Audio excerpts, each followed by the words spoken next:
Olá, eu sou o psicólogo Ricardo Chagas e no vídeo de hoje vou fazer uma análise psicológica de Blackbird, nova minissérie da Apple TV+, baseada em eventos reais, ou seja, é uma série dramatizada de true crime. Nessa análise eu quero discutir as nuances e as semelhanças dos traços de personalidade compartilhados por Jimmy Keane, interpretado por Taron Egerton, e por Larry Hall, interpretado por Paul Walter Hauser. Lembrando que a análise contém spoilers. Eu conheci Blackbird quando meu amigo Paulo Amaral, lá do Híbrido 10, me pediu para escrever brevemente sobre por que as pessoas são fascinadas pelo gênero true crime. E a minha resposta foi a seguinte: como em um jogo narrativo, o espectador deixa de apenas assistir ao caso e de maneira lúdica se transforma em um detetive. O criminoso apresentado também gera curiosidade, afinal, quanto mais horrível for o crime, mais chocante vai ser a reação do público. Assistir aos documentários não indica uma admiração ao criminoso, mas justamente o contrário. É uma representação de papéis. Você se torna o benfeitor em um cenário em que o objetivo é exterminar o mal supremo. Apesar de tudo, a mensagem final dessas obras é a de resolução, de dever cumprido. Eu vou deixar o link para o texto inteiro na descrição caso tenha despertado a sua curiosidade, mas enfim, eu ainda não tinha assistido a Blackbird quando eu escrevi esse trecho, mas ele se relaciona com a série de uma forma até metalinguística, já que o protagonista não é exatamente um detetive, mas um traficante que, ao fazer um acordo com um agente do FBI, é transferido para um presídio de segurança máxima com a missão de obter a localização dos corpos das vítimas de Larry Hall em troca de sua liberdade. Jimmy Keane entra em um jogo lúdico de representação de papéis para se conectar profundamente a Larry e assim impedi-lo de nunca mais sair daquele local. Por incrível que pareça, existem algumas semelhanças psicopatológicas entre Jimmy Keane e Larry Hall, apesar deles apresentarem características morais bem diversas. Então vamos embarcar nessa jornada através da psique desses dois criminosos. 1. Larry Hall. Em um dos diálogos mais marcantes da série, Larry se refere a si mesmo como uma deidade capaz de escolher tirar a vida de garotas jovens. Ele é um assassino confesso, sem a menor empatia pelas suas vítimas. Como essa é uma análise psicológica, é necessário entender em quais categorias podemos encaixar Larry Hall. Ele é um assassino em série, psicopata, narcisista, os três ao mesmo tempo? Antes de responder essas perguntas, é importante deixar claro que assassino em série não é uma classificação psicopatológica, mas sim criminal, usada pelo FBI para designar indivíduos que assassinaram mais de 2 vítimas em momentos distintos. O termo psicopata não pode ser considerado um termo da psicopatologia, já que não é encontrado no DSM-5. Ele se refere aos indivíduos incapazes de sentir empatia ou remorso. Psicopatas podem ou não ser assassinos e até mesmo em alguns casos raros há relatos de assassinos em série que não são psicopatas e que até são capazes de sentir arrependimentos pelos seus crimes. Larry Hall é um psicopata por não ser capaz de sentir empatia e um assassino em série por ter matado mais de uma pessoa em momentos distintos. Mas como eu já falei, esses são termos não oficiais. Qual seria então o seu diagnóstico oficial de acordo com a psicopatologia, ou seja, com o DSM-5? Muitos se referem aos assassinos em série como indivíduos portadores de traços dos transtornos narcisista e antissocial. Ambos são transtornos da personalidade do grupo B, e eu já falei em detalhes sobre eles em outro vídeo. Caso você tenha interesse em ver, é só clicar no card aqui em cima. Como esses dois transtornos têm como característica diagnóstica a falta de empatia, eles são frequentemente relacionados aos assassinos em série. Mas isso nem sempre é verdade. É importante lembrar, primeiro, que a maioria dos casos não são paradigmáticos. Nem todo psicopata é um narcisista clássico e sedutor como Ted Bundy. Larry possui sim muitas características desses dois transtornos da personalidade: a falta de empatia, falta de remorso, descaso pela segurança, demanda por admiração excessiva. Mas ele também apresenta características de outros transtornos da personalidade que inclusive talvez tenham ajudado a passar despercebido pelos policiais da sua cidade. Como a série deixa claro, ele gostava de participar de grupos que recriavam batalhas famosas da Guerra dos Confederados. As costeletas estilizadas e a sua fixação por esse período específico da história sugerem a presença de outro transtorno da personalidade, no caso um do grupo A, o transtorno da personalidade esquizotípica, um quadro que geralmente não é relacionado a assassinos em série ou psicopatas, razão de não apresentar traços ligados ao comportamento agressivo. O critério diagnóstico mais notório dos esquizotípicos é o comportamento ou aparência excêntrica e peculiar. Geralmente, esses indivíduos se vestem de maneira socialmente atípica.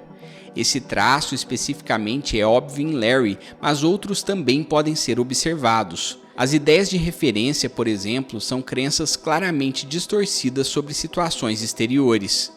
A mais interessante no caso é a sua crença de que a maioridade para o consentimento aumentou apenas por causa do interesse financeiro do Estado em manter as crianças mais tempo na escola.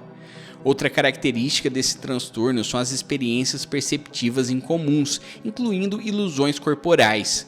Larry relata que enquanto cometia os assassinatos era como se ele estivesse fora do seu corpo, em um estado de sonho.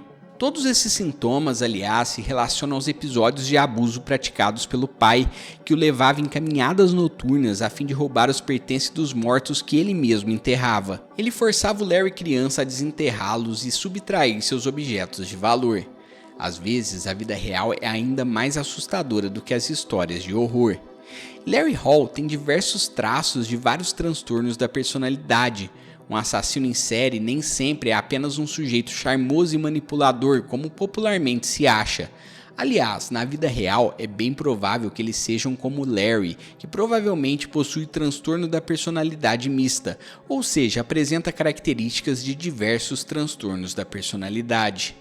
No capítulo a seguir, eu vou falar sobre outro fenômeno relativamente comum, o de narcisistas que não são psicopatas e nem assassinos em série. É o caso do ex-traficante Jimmy Reed.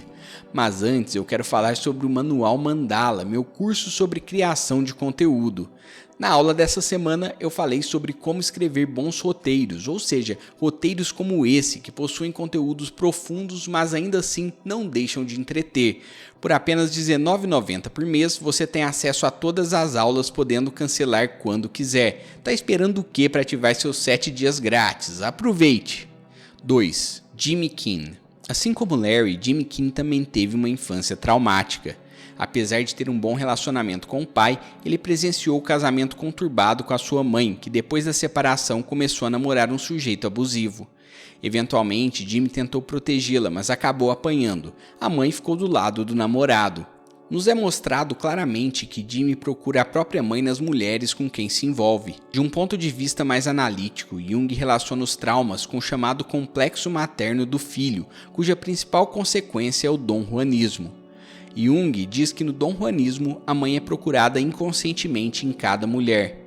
Uma vez que complexo materno é um conceito da psicopatologia, ele vem sempre associado à ideia de dano e sofrimento. Ao que parece, seus traumas familiares fizeram com que Jimmy deixasse de lado uma promissora carreira como jogador de futebol americano para se dedicar ao tráfico de drogas. O primeiro episódio deixa claro que o protagonista possui diversos traços de transtorno da personalidade narcisista.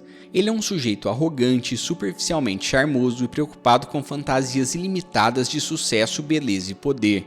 Ainda assim, ele é retratado como uma pessoa empática, capaz de sentir remorso.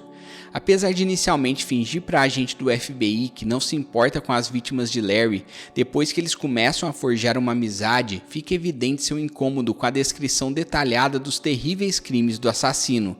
Aliás, a atuação cheia de nuances de Taron Egerton merece destaque. É possível perceber sua repulsa apesar de tentar entregar uma atuação convincente para se aproximar do cruel criminoso. Mas diante disso tudo, como ele pode ser portador do transtorno da personalidade narcisista e sentir empatia e remorso?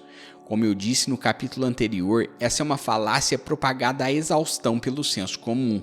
Indivíduos com transtorno da personalidade narcisista não necessariamente apresentam esse traço específico de falta de empatia para ser diagnosticado como tal. Aliás, para que alguém seja diagnosticado com o transtorno da personalidade narcisista, é necessário preencher apenas 5 de 9 critérios. Ou seja, Jimmy é um exemplo de narcisista patológico da vida real. que teve traumas familiares suficientes para envolvê-lo em atividades criminosas, mas não o suficiente para ele perder sua humanidade por completo. 3. Conclusão. Por ser baseado em fatos reais, Blackbird conta uma narrativa inspirada e elegante com personagens psicologicamente bem embasados. Contrariando o senso comum, Larry Hall é o exato oposto do assassino em série sedutor e puramente narcisista que seduz as vítimas com seu charme superficial. Já Jimmy Kimmel é a prova viva de que muitos narcisistas possuem sim empatia pelo próximo e que, caso passem por experiências transformadoras, são plenamente capazes de mudar. Aliás, a mudança de seu comportamento é notada até pelo juiz do seu processo, que observa que ele deixou para trás sua postura arrogante. Pessoalmente, eu torço por mais séries como Blackbird, que não estigmatizam ou romantizam ainda mais os transtornos psiquiátricos, principalmente aqueles frequentemente relacionados às figuras criminosas. E você, o que achou de Blackbird? Deixe aí nos comentários e além disso, deixa o like, cuide bem da sua saúde mental e até a próxima!